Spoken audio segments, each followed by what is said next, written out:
الحمد لله وحده والصلاة والسلام على من لا نبي بعده أما بعد فقد قال الله تبارك وتعالى في القرآن المجيد والفرقان الحميد أعوذ بالله من الشيطان الرجيم بسم الله الرحمن الرحيم لن ينال الله لحومها ولا دماؤها ولكن يناله التقوى منكم آمنت بالله صدق الله مولانا العظيم وصدق رسوله النبي الكريم ونحن على ذلك من الشاهدين والشاكرين والحمد لله رب العالمين سبحانك لا علم لنا إلا ما علمتنا إنك أنت العليم الحكيم رب اشرح لي صدري ويسر لي أمري واحلل عقدة من لساني يفقهوا قولي اللهم صل على سيدنا مولانا محمد وعلى آل سيدنا مولانا محمد وبارك وسلم. بزرگان محترم، عزیز ساتھیوں، نوجوانان اسلام، اللہ تبارک و تعالیٰ کا کرم اور احسان ہے کہ اللہ باری عز اسمہ نے ہمیں آج 10 ذی الحجہ کا دن عطا فرمایا. آج کا دن عید الاضحیٰ کا دن ہے. اس دن کی ایک عجیب و غریب تاریخ ہے. یہ دن ہم مسلمانوں کے لیے عید کا دن ہے. یوں تو تمام مذاہب میں خوشیاں منائی جاتی ہیں، لیکن ان کے خوشیوں کی تاریخ کچھ اور ہے. لیکن اسلام میں سال میں 2 دن خوشی کے رکھے، عید کے رکھے، اور دونوں عید اور دونوں خوشی کا دن عبادتوں سے جوڑ کر کے رکھا ہے. اسلام نے خوشی منانے کو منع نہیں فرمایا. اسلام کی اصل خوشی تقرب الی اللہ، دعا اور عبادت تھی. اس لیے عید الفطر کا دن جو ہمیں عطا فرمایا گیا وہ اسلام کے ایک اہم رکن رمضان مبارک کے روزے کی تکمیل کے بعد اللہ رب العزت کا حکم ہوا کہ جو تم نے روزہ رکھا، حکم خداوندی کی تو نے تعمیل کی، پیروی کی، لہذا اب اس کی خوشی میں تم اگلے دن افطار کرو 1 شوال کو، وہی تمہارے لیے عید کا اور خوشی کا دن ہے. اسی طرح عید الاضحیٰ کا جو آج کا دن عطا کیا گیا، یہ دن اسلام کے ایک اہم رکن، ایک عظیم الشان رکن، حج کی تکمیل کے بعد عید الاضحیٰ کا دن عطا کیا گیا. حج ایک عظیم الشان عبادت ہے. جب حج کی تکمیل ہوئی، اللہ تبارک و تعالیٰ کا حکم ہوا کہ اب تم عید الاضحیٰ کی خوشی مناؤ، اور وہ بھی قربانی کے ساتھ. قربانی، آج کا دن قربانی کا دن ہے. ابن آدم کا جو سب سے افضل ترین عمل آج کے دن جو قرار دیا گیا، وہ قربانی کرنا سب سے افضل عمل قرار دیا گیا. ان دنوں میں سب سے بہتر عمل قربانی کرنا ہے، جانور کا خون بہانا ہے اللہ کی راہ میں. قربانی سے کا فلسفہ ایک یہ ہے، اور جو آج کل کے ماڈرن ذہنیت والے لوگ ہیں جو یہ سمجھتے ہیں کہ جانور کا خواہ خون بہانے سے سوائے جانور کے تکلیف پہنچانے کے اور کیا حاصل ہے. تو ہمیں معلوم ہونا چاہیے کہ یہاں صرف جانور کے گلے پہ چھری نہیں چلائی جا رہی، یہاں صرف جانور کا خون نہیں بہایا جا رہا، یہاں حکم خداوندی کی تعمیل کی جا رہی ہے. اس میں اللہ کا حکم ہے. اور ہمیں معلوم ہونا چاہیے کہ دین کی بنیاد کیا ہے، دین کے اصل مقاصد کیا ہیں، تو دین کی بنیاد حکم خداوندی اور طریقے رسول اللہ صلی اللہ علیہ وسلم کی، کہ دین کی اصل بنیاد اللہ کا حکم اور نبی علیہ السلام کے طریقے کی پیروی ہے۔ یہ ہے اصل دین کی بنیاد، اصل اسلام کی بنیاد اور ایمان اور عقیدے کی بنیاد، توحید کی بنیاد، جو ہم نے کلمہ لا الہ الا اللہ محمد رسول اللہ صلی اللہ علیہ وسلم، اس کلمے کا جو ہم نے اقرار کیا، جو یہ کلمہ پڑھا ہے، یہی کلمے کی بنیاد اور یہی اسلام کی بنیاد ہے۔ کہ ایک جز میں کہا گیا کہ کوئی معبود نہیں اللہ کے سوا، نہیں ہے کوئی معبود اللہ کے سوا، معبود برحق، معبود حقیقی، خالق کائنات اللہ رب العزت کی ذات ہے، اسی کے حکم کی اتباع میں کامیابی ہے،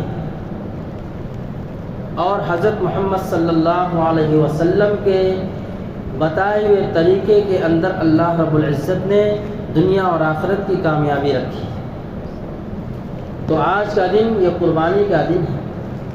قربانی صرف ہمارے اوپر لاگو نہیں کیا گیا قربانی والا عمل، بلکہ جب سے دنیا قائم ہے، سب سے پہلے انسان ہے آدم علی نبینا علیہ السلام، جو سب سے پہلے انسان ابو البشر، ابو الانبیاء ہیں، تمام انسانوں کے باپ ہیں۔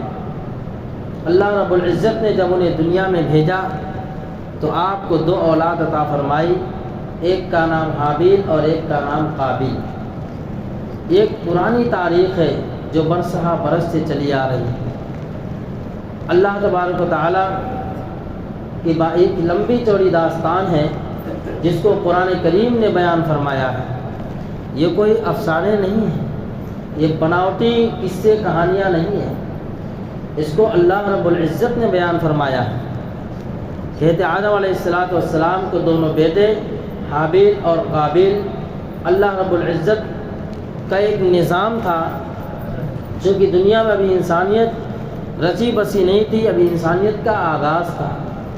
تو آدم علیہ السلام اور حوا علیہ السلام سے جو اولاد ہوتی تھی تو وہ جڑوا پیدا ہوتی تھی، ایک لڑکا ایک لڑکی ساتھ میں پیدا ہوتی تھی۔ چنانچہ حابیل کے ساتھ ایک لڑکی پیدا ہوئی اور قابیل نام بیٹے کے ساتھ بھی ایک لڑکی پیدا ہوئی، لیکن اس وقت کی شریعت یہ تھی کہ ایک لڑکے کے ساتھ جو لڑکی پیدا ہوتی اس کی شادی دوسرے لڑکے کے ساتھ کی جاتی تھی۔ اللہ کا کرنا ایسا ہوا کہ قابیل کے ساتھ جو لڑکی پیدا ہوئی تھی وہ ذرا زیادہ حسین و خوبصورت اور جمیل تھی، اور حابیل کے ساتھ جو لڑکی پیدا ہوئی تھی وہ ذرا شکل و صورت کے اعتبار سے پہلے والے سے ذرا کم تھی۔ آدم علیہ السلام نے قابیل کے ساتھ والی لڑکی کا رشتہ حابیل سے کرنا چاہا۔ اس وقت قابیل کو حسد ہو گیا اور اس نے یہ کہا کہ میں تو اپنے ساتھ پیدا ہوئی لڑکی سے ہی شادی کروں گا، حابیل کے ساتھ جو لڑکی پیدا اس سے شادی نہیں کروں گا۔ اس میں ایک تو اللہ کے شریعت کی، اللہ تبارک تعالیٰ کے حکم کی نافرمانی، اور وقت کے نبی بابا آدم علیہ السلام کے حکم کی بھی نافرمانی۔ چنانچہ حضرت آدم علیہ نبی علیہ السلام اس وقت ہندوستان سری لنکا میں اللہ رب العزت نے آدم علیہ السلام کو اتارا تو سری لنکا میں اترے، وہ ہندوستان کا حصہ تھا، یہی ہندوستان میں رہتے تھے۔ اسی اثناء میں بات چیت کے دوران آدم علیہ السلام حج بیت اللہ کو تشریف لے گئے۔ چنانچہ حج بیت اللہ کے بعد ان کو وہیں خبر ہو چکی تھی، چونکہ نبی تھے، اللہ تبارک تعالیٰ کے نبی تھے، وحی کے ذریعے ان کو خبر ہو گئی کہ میرے بیٹوں کے ساتھ ایسا ایسا لگتا کچھ تو ہوا ہے۔ جب وہ حج بیت اللہ سے واپس لوٹنے لگے تو دنیا کا کچھ نقشہ ہی بدلا ہوا تھا، بستیاں کی بستی بدلی ہوئی تھی، لوگوں کے دل دماغ بدل چکے تھے، یہاں تک روایتوں میں آتا ہے کہ دریا کے پانی کا ذائقہ بھی بدل چکا ہے، اور پھل فروٹ کے اندر بھی تبدیلیاں آ گئی تھیں، پھولوں کی رنگت میں تبدیلی آ گئی، اس کی خوشبو میں، اس کی رنگت میں، دنیا کے ہر ایک چیز کا نقشہ ایک الگ طریقے سے، عجیب طریقے سے بدلا ہوا نظر آ رہا۔ آدم علیہ السلام پہنچے یہاں اور اپنے بیٹوں سے ملاقات جب کی تو ایک لمبا چوڑا قصہ ہے۔ پہلے تو اللہ تبارک تعالیٰ نے ان گفتگو کے اوپر قربانی مانگی تو اللہ رب العزت کا حکم ہوا کہ دونوں بیٹے سے کہہ دو کہ تم قربانی دو، شادی میں اگر تیار نہیں تو قربانی دو۔ اور چنانچہ قابل نے غلے کی قربانی دی اور حابیل نے ایک میڑے کی قربانی دی۔ اس وقت قربانی کی مقبولیت کا راز کچھ اور ہوا کرتا تھا کہ پہاڑ پہ وہ اناج اور وہ جانور رکھ دیا جاتا تھا، آسمان سے آگ آتی اور اس کو جلا دیتی، جس کا مال جل جاتا وہ اللہ کی راہ میں قبول ہو جاتا اور جس کا اللہ کی راہ میں قبول نہیں ہوتا وہ باقی رہتا۔ چنانچہ آسمان سے آگ آئی اور حابیل کے میلے کو جلا ڈالی، وہ اللہ کی بارگاہ میں قبول ہو گیا، اس پر حسد ہو گیا۔ حسد شادی کی بنیاد پر بھی ہوا، حسد قربانی کی بنیاد پر بھی ہوا۔ چنانچہ اس نے یہ ٹھان لی کہ میں تو حابیل کو مار ہی ڈالوں گا۔ چنانچہ اسی اتنا اس نے حابیل کو مار ڈالا۔ آدم علیہ السلام آئے اور ماجرا کچھ اور تھا، تو اس نے کہا میرا کہ تمہارا بھائی حابیل کدھر ہے؟ کہا مجھے کچھ خبر نہیں، کہا مجھے اس کے خون کی خوشبو آ رہی ہے، لگتا ہے کہ اس کا خاتمہ ہو گیا، اس کا خاتمہ ہو گیا۔ اب حابیل قابل تو قتل کرنے کو کر دیا، اب کیا کرے؟ اس روئے زمین پر پہلا قتل تھا، اس سے پہلے دنیا میں کبھی قتل ہوا ہے؟ چنانچہ وہ گھبرایا ہوا ادھر ادھر مارا بھاگا پھر رہا تھا، کیا کروں کیسے چھپاؤں، کیا کروں؟ چنانچہ اللہ تعالیٰ نے ایک ایسا پرندہ چھوٹا سا کوا بھیجا اور وہ دوسرے کوے کو مار کر کے زمین اپنے ٹور سے کھود کر کے اس کے اندر دفن کر رہا۔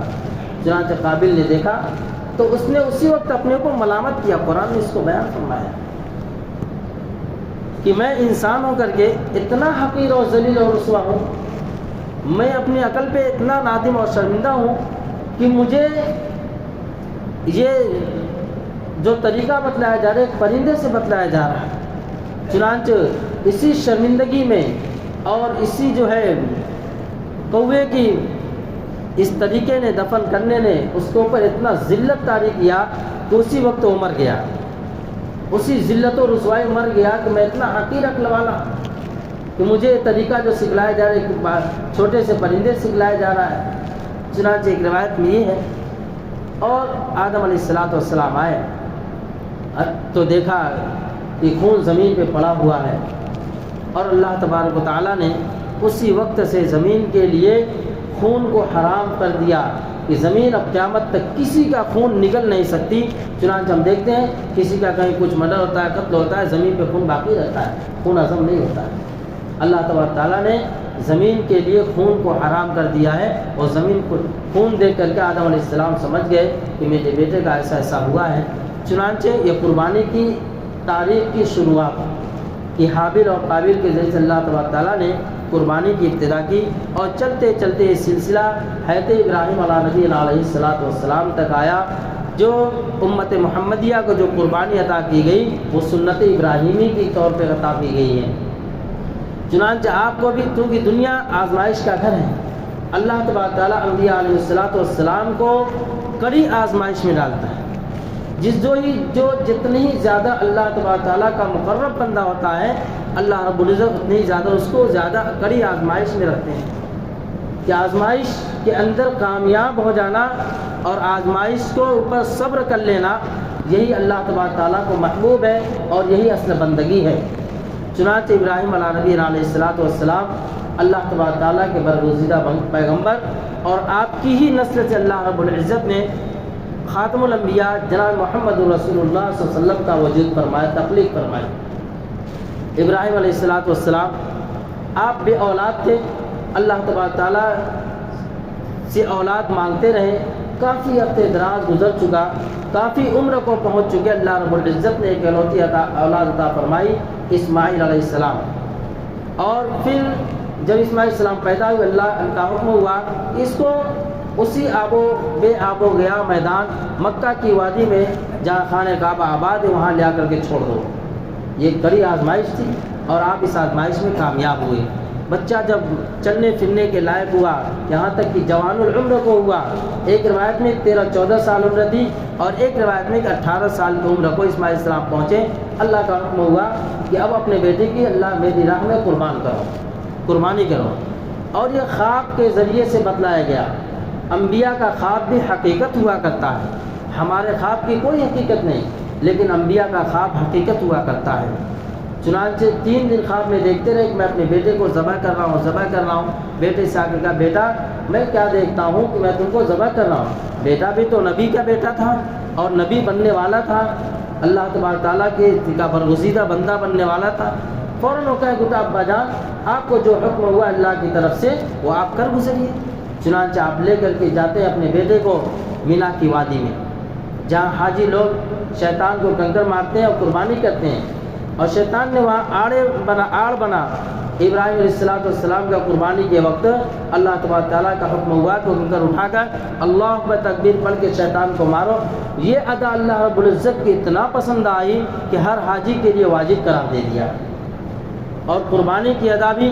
چنانچہ حضرت ابراہیم علیہ السلام بیٹے کو جس طریقے سے جانور کو باندھا جاتا ہے ویسے اس کے ہاتھ پاؤں باندھا اور لٹائے زمین پہ، اور چھری بھی چھری چلانے لگے۔ اللہ تبارک تعالیٰ کو غیرت آئی، فرشتوں میں ایک ہنگامہ مچ گیا، اور جبریل امین علیہ السلام کو حکم ہوا کہ جبریل جاؤ جلدی سے اور حکم لے کے جنتی مینا لے کر کے جاؤ، کہیں میرا ابراہیم اپنے بیٹے کے گلے پہ چھری چلائے اور اس کا گلا نہ کٹ جائے۔ جبریل السلام صدا لگاتے ہوئے اللہ اکبر کہ اللہ سب سے بڑا، اللہ سب سے بڑا، ابراہیم تم کیا کر رہے ہو؟